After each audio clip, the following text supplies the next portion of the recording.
SeaStar Medical, a commercial-stage medical device company, is developing and commercializing immunomodulatory therapies designed to reduce destructive inflammation and improve outcomes in critically ill patients with acute organ failure.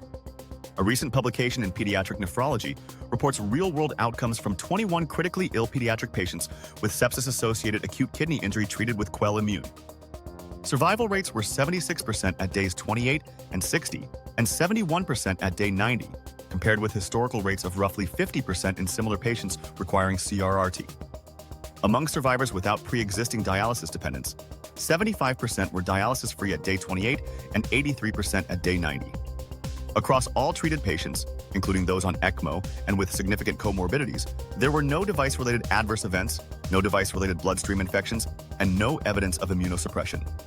These peer-reviewed real-world data support the therapy's safety profile and may help inform broader clinical adoption as the company advances its ongoing Phase 3 trial in adult acute kidney injury patients.